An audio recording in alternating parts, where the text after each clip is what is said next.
दोस्तों नमस्कार। बांग्लादेश में हिंदुओं के खिलाफ हिंसा को लेकर ढाका और विदेशों में बड़े पैमाने पर विरोध प्रदर्शन हुए हैं। सूत्रों ने न्यूज़ 18 को बताया कि भारत सरकार पड़ोसी देश के हालात पर पैनी नजर रख रही है। शनिवार को बांग्लादेश में हिंदू समुदाय के कथित नरसंहार के खिलाफ ढाका और दुनिया के अन्य हिस्सों में हिंदू समूहों ने विरोध प्रदर्शन किया। राजनीतिक अशांति से प्रभावित देश में हिंदू मंदिरों को नष्ट करने के खिलाफ भी विरोध प्रदर्शन हुए। समुदाय के सदस्यों की हत्या के विरोध में ढाका में बड़ी संख्या में हिंदू बाहर निकले। प्रदर्शनकारियों ने तख्तियां थाम रखी थीं जिन पर लिखा था कि हिंदुओं को जीने का अधिकार है। देश दुनिया की ताज़ा खबरों के लिए कृपया हमारे चैनल को ज़्यादा से ज़्यादा शेयर और सब्सक्राइब करें। इसी तरह चटगांव में बड़ी संख्या में प्रदर्शनकारी स्थानीय अधिकारियों और विश्व संगठनों से सुरक्षा की मांग करते हुए सड़कों पर उतरे। उन्होंने अपने मंदिरों की सुरक्षा की भी मांग की।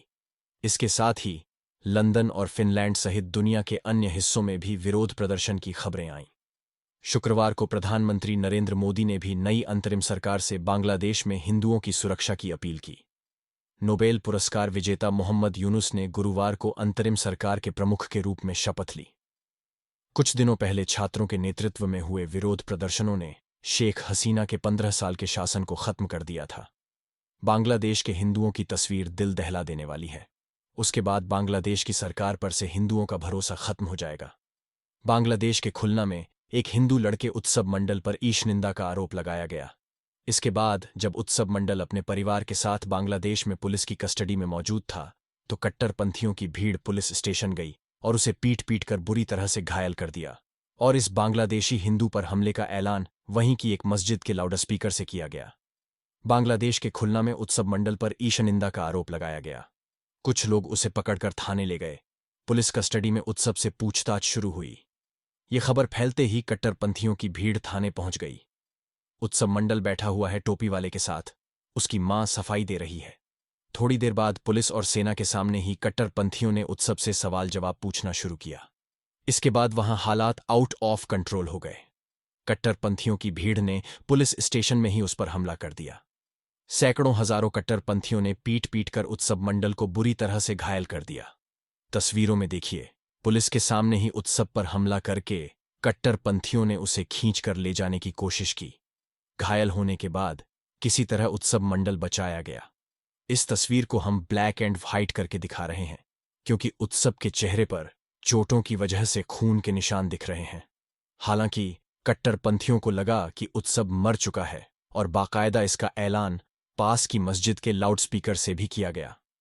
उधर फिलिस्तीन के भारत में राजदूत अदनान अबू अल हैजा ने रविवार को भारत से अपील की कि वह फिलिस्तीन और इजरायल के बीच चल रहे संघर्ष को समाप्त करने में मदद करे। उन्होंने भारत से अनुरोध किया कि वह संघर्ष विराम को लागू करने, एक अंतर्राष्ट्रीय सम्मेलन आयोजित करने और स्वतंत्र फिलिस्तीनी राज्य की स्थापना के प्रयासों में सहयोग करे। अल हैजा ने कहा, हम हमेशा भारत जैसे मित्र देश की तलाश में रहते हैं जो इस तरह की समस्याओं में मध्यस्थ की भूमिका निभा सके। भारत एक शांतिप्रिय देश है और हम उनसे इस भूमिका को निभाने का अनुरोध कर रहे हैं। यदि भारत दोनों देशों का मित्र है तो वह संघर्ष विराम के लिए अपील कर सकता है, एक अंतर्राष्ट्रीय सम्मेलन बुला सकता है और 1967 की सीमाओं के आधार पर पूर्वी यरूशलेम को राजधानी बनाकर स्वतंत्र फिलिस्तीनी राज्य की स्थापना के लिए रास्ता बना सकता है। भारत के अंतर्राष्ट्रीय शांति में योगदान के महत्व को कम करके नहीं आंका जा सकता।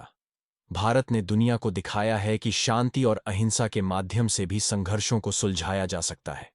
पीएम मोदी ने रूस का दौरा करने के बाद यूक्रेन की भी यात्रा की।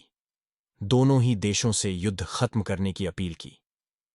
भारत की इस पहल को देखते हुए अब फिलिस्तीन ने भी इजरायल के साथ जारी युद्ध को खत्म करने की मध्यस्थता के लिए भारत से मदद की अपील की है। भारत ने इस संघर्ष के शुरू होने के बाद से शांति की दिशा में अपने निरंतर समर्थन को दोहराया है। नई दिल्ली ने दोनों पक्षों को शांति के लिए प्रयास करने की सलाह दी है। संयुक्त राष्ट्र ने गाजा पट्टी में चल रहे मानवीय संकट को विनाशकारी बताया है। अगस्त महीने में 10 लाख से अधिक फिलिस्तीनियों को खाद्य सहायता नहीं मिल पाई और उन लोगों की संख्या में 35% की गिरावट आई है जो प्रतिदिन पका हुआ भोजन प्राप्त कर रहे थे। वहीं इजरायल के कब्जे वाले वेस्ट बैंक में इजरायली सेना की गोलीबारी में शुक्रवार को 26 साल की एक तुर्की अमेरिकी महिला की सिर में गोली लगने से मौत हो गई। दोहरी नागरिकता वाली आयसेनूर एजगी ईगी नाबलस के पास बेटा कस्बे में नई यहूदी बस्ती बनाने के खिलाफ प्रदर्शन में हिस्सा ले रही थीं। स्थानीय मीडिया रिपोर्टों के मुताबिक ईगी को इजरायली सैनिकों ने गोली मार दी। यह संघर्ष तब शुरू हुआ जब 7 अक्टूबर को हमास ने इजरायल पर एक बड़ा हमला किया। इस हमले में लगभग 1200 लोग मारे गए, जिनमें ज्यादातर आम नागरिक थे, और लगभग 250 लोगों को हमास ने बंधक बना लिया। इसके जवाब में इजरायल ने गाजा पर एक बड़ा सैन्य अभियान शुरू किया, जिसमें गाजा स्वास्थ्य मंत्रालय के अनुसार 40,000 से अधिक फिलिस्तीनियों की जान चली गई। धन्यवाद।